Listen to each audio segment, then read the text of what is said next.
Right Ho Jeeves by P.G. Wodehouse. Chapter 10. How different it all would have been, I could not but reflect, if this girl had been the sort of girl one chirrups cheerily to over the telephone and takes for spins in the old two-seater. In that case I would have simply said, "Listen," and she would have said, "What?" And I would have said, "You know Gussie Finknottle," and she would have said, "Yes," and I would have said, "He loves you," and she would have said, either, "What, that mutt? Well, thank heaven for one good laugh today," or else, in more passionate vein, "Hot dog, tell me more." I mean to say, in either event, the whole thing over and done with in under a minute. But with the Bassett, something less snappy and a good deal more glutinous was obviously indicated. What with all this daylight-saving stuff, we had hit the great open spaces at a moment when twilight had not yet begun to cheese it in favor of the shades of night. There was a fag end of sunset still functioning. Stars were beginning to peep out. Bats were fooling around. The garden was full of the aroma of those niffy white flowers which only start to put in their heavy work at the end of the day. In short, the glimmering landscape was fading on the sight, and all the air held a solemn stillness, and it was plain that this was having the worst effect on her. Her eyes were enlarged, and her whole map a good deal too suggestive of the soul's awakening for comfort. Her aspect was that of a girl who was expecting something fairly fruity from Bertram. In these cirques, conversation inevitably flagged a bit. I am never at my best when the situation seems to call for a certain soupiness, and I've heard other members of the drone say the same thing about themselves.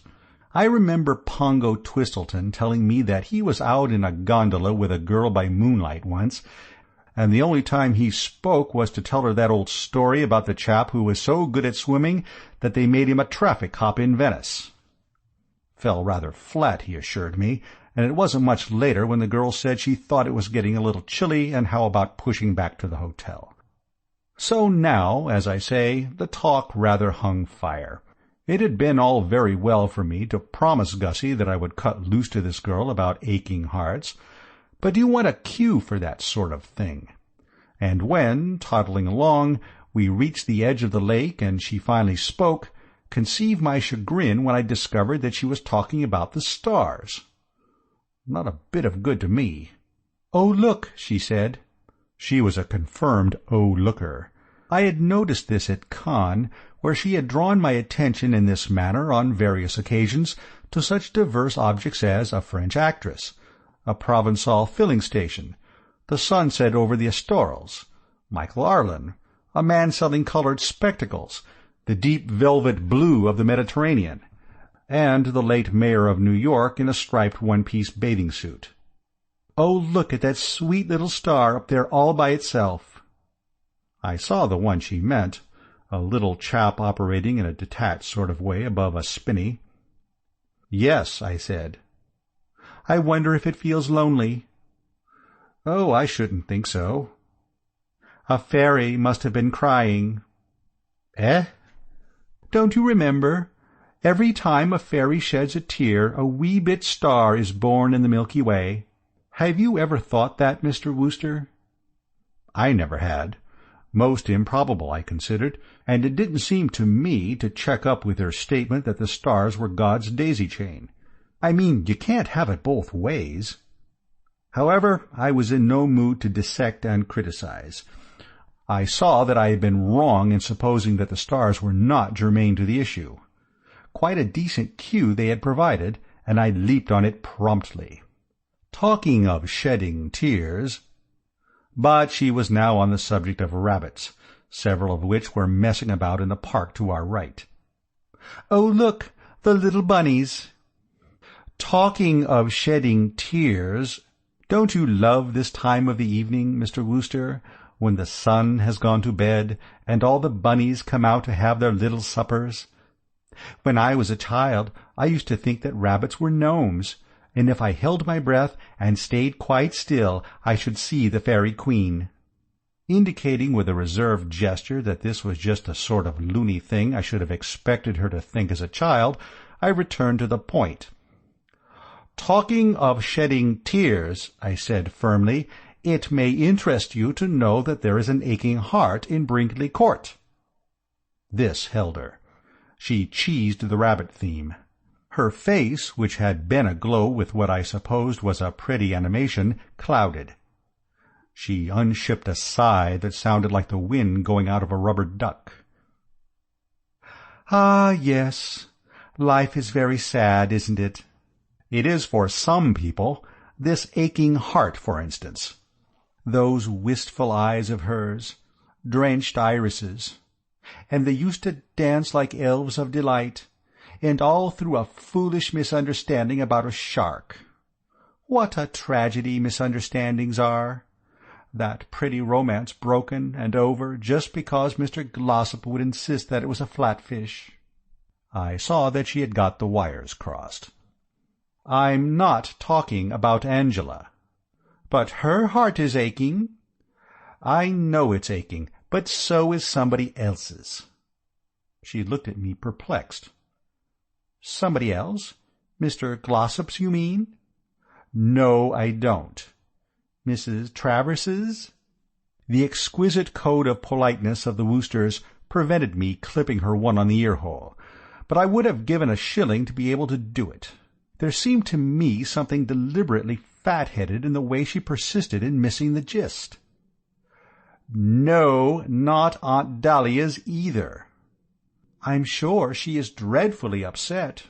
"Quite, but this heart I'm talking about isn't aching because of Tuppy's row with Angela. It's aching for a different reason altogether. I mean to say, dash it, you know why hearts ache." She seemed to shimmy a bit.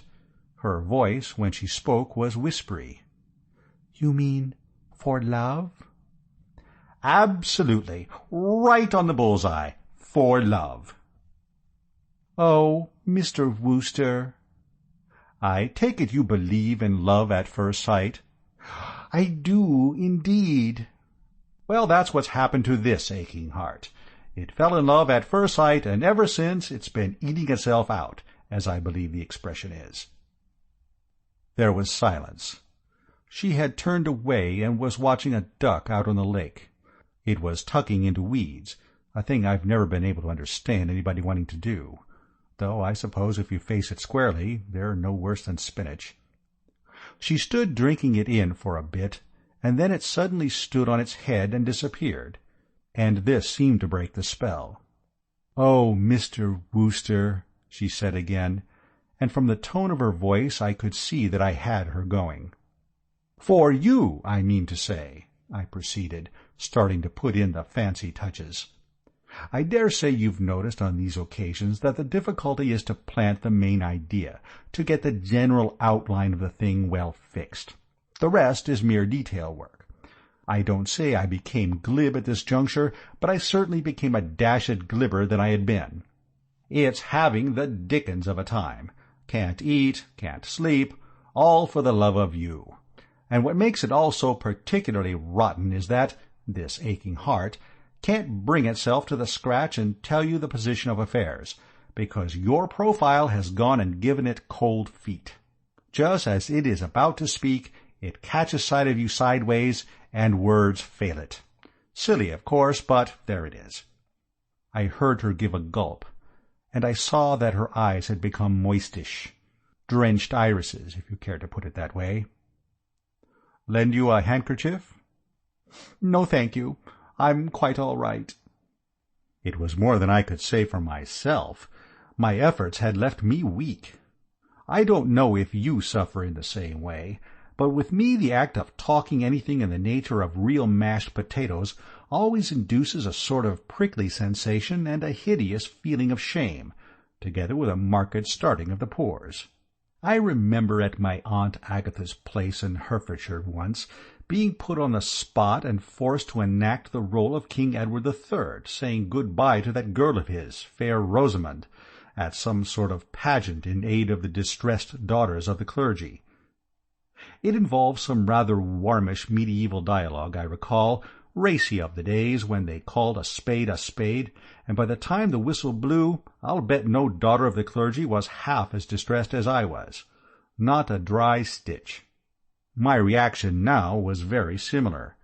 It was a highly liquid Bertram who, hearing his vis-a-vis give a couple of hiccups and start to speak, bent an attentive ear. "Please don't say any more, Mr. Wooster." Well, I wasn't going to, of course. "I understand." I was glad to hear this. "Yes, I understand. I won't be so silly as to pretend not to know what you mean. I suspected this at Cannes, when you used to stand and stare at me without speaking a word, but with whole volumes in your eyes." If Angela's shark had bitten me in the leg, I couldn't have leaped more convulsively. So tensely I had been concentrating on Gussie's interest that it hadn't so much as crossed my mind that another and an unfortunate construction could be placed on those words of mine. The perspiration already bedewing my brow became a regular Niagara. My whole fate hung upon a woman's word. I mean to say, I couldn't back out. If a girl thinks a man is proposing to her, and on that understanding books him up, he can't explain to her that she has got hold of entirely the wrong end of the stick, and that he hadn't the smallest intention of suggesting anything of the kind. He must simply let it ride. And the thought of being engaged to a girl who talked openly about fairies being born because stars blew their noses, or whatever it was, frankly appalled me. She was carrying on with her remarks, and as I listened I clenched my fists till I shouldn't wonder if the knuckles didn't stand out white under the strain. It seemed as if she would never get to the nub. "Yes, all through those days at Cannes I could see what you were trying to say. A girl always knows. And then you followed me down here, and there was that same dumb, yearning look in your eyes when we met this evening. And then you were so insistent that I should come out and walk with you in the twilight. And now you stammer out those halting words. No, this does not come as a surprise. But I am sorry." The word was like one of Jeeves's pick-me-ups. Just as if a glassful of meat sauce, red pepper, and the yolk of an egg, though, as I say, I am convinced that these are not the sole ingredients, had been shot into me. I expanded like some lovely flower blossoming in the sunshine. It was all right after all. My guardian angel had not been asleep at the switch. "But I'm afraid it's impossible." She paused. "Impossible," she repeated. I had been so busy feeling saved from the scaffold that I didn't get on to it for a moment that an early reply was desired. "Oh, right-ho," I said hastily. "I'm sorry." "Quite all right. Sorrier than I can say. Don't give it another thought." "We can still be friends." "Oh, rather." "Then shall we just say no more about it? Keep what has happened as a tender little secret between ourselves?" "Absolutely." "We will, like something lovely and fragrant laid away in lavender." "In lavender, right." There was a longish pause. She was gazing at me in a divinely pitying sort of way, much as if I had been a snail she had happened accidentally to bring her short French vamp down on, and I longed to tell her that it was all right, and that Bertram, so far from being the victim of despair, had never felt fizzier in his life. But, of course, one can't do that sort of thing. I simply said nothing, and stood there, looking brave. "I wish I could," she murmured. "Could?" I said, for my attention had been wandering. "Feel towards you as you would like me to feel." "Oh, ah." "But I can't. I'm sorry." "Absolutely okay. Faults on both sides, no doubt." "Because I am fond of you, Mr. No, I think I must call you Bertie. May I?" "Oh, rather." "Because we are real friends." "Quite." "I do like you, Bertie, and if things were different, I wonder—" "Eh?" "After all, we are real friends. We have this common memory. You have a right to know. I don't want you to think. Life is such a muddle, isn't it?" To many men, no doubt, these broken utterances would have appeared mere drooling, and would have been dismissed as such. but the Woosters are quicker-witted than the ordinary and can read between the lines. I suddenly divined what it was that she was trying to get off the chest. "You mean there's someone else?" She nodded. "You're in love with some other bloke?" She nodded. "Engaged, what?" This time she shook the pumpkin. "No, not engaged." Well, that was something, of course. Nevertheless, from the way she spoke, it certainly looked as if poor old Gussie might as well scratch his name off the entry list, and I didn't at all like the prospect of having to break the bad news to him.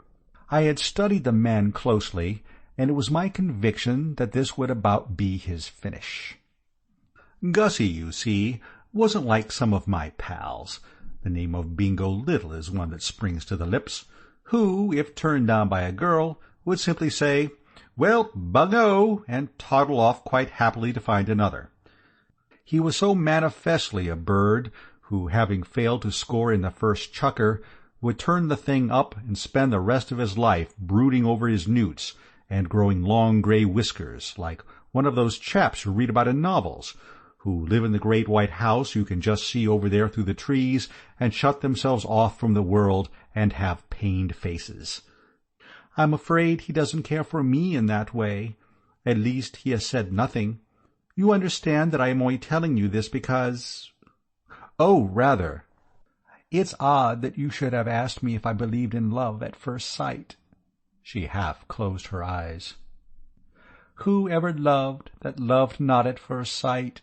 She said in a rummy voice that brought back to me, I don't know why, the picture of my Aunt Agatha as Boadicea, reciting at that pageant I was speaking of. It's a silly little story. I was staying with some friends in the country, and I had gone for a walk with my dog, and the poor wee mite got a nasty thorn in his little foot, and I didn't know what to do. And then suddenly this man came along. Harking back once again to that pageant, in sketching out for you my emotions on that occasion, I showed you only the darker side of the picture. There was, I should now mention, a splendid aftermath, when, having climbed out of my suit of chain mail and sneaked off to the local pub, I entered the saloon bar and requested mine host to start pouring. A moment later, a tankard of their special home brewed was in my hand, and the ecstasy of that first gollop is still green in my memory. The recollection of the agony through which I had passed was just what was needed to make it perfect. It was the same now. When I realized, listening to her words, that she must be referring to Gussie, I mean to say there couldn't have been a whole platoon of men taking thorns out of her dog that day. The animal wasn't a pincushion, and became aware that Gussie, who an instant before had, to all appearances, gone so far back in the betting as not to be worth a quotation, was the big winner after all. A positive thrill permeated the frame, and there escaped my lips a "wow," so crisp and hearty that the Basset leaped a liberal inch and a half from terra firma. "I beg your pardon," she said. I waved a jaunty hand. "Nothing," I said, "nothing. Just remembered there's a letter I have to write tonight without fail. If you don't mind, I think I'll be going in. Here," I said, "comes Gussie Finknottle. He will look after you." And as I spoke, Gussie came sidling out from behind a tree. I passed away and left them to it. As regards these two, everything was beyond a question absolutely in order. All Gussie had to do was keep his head down and not press. Already, I felt, as I legged it back to the house, the happy ending must have begun to function. I mean to say, when you leave a girl and a man, each of whom has admitted in set terms that she and he loves him and her, in close juxtaposition in the twilight, there doesn't seem much more to do but start pricing fish slices. Something attempted, something done, seemed to me to have earned 2 pennyworth of wassail in the smoking-room. I proceeded thither. End of Chapter 10.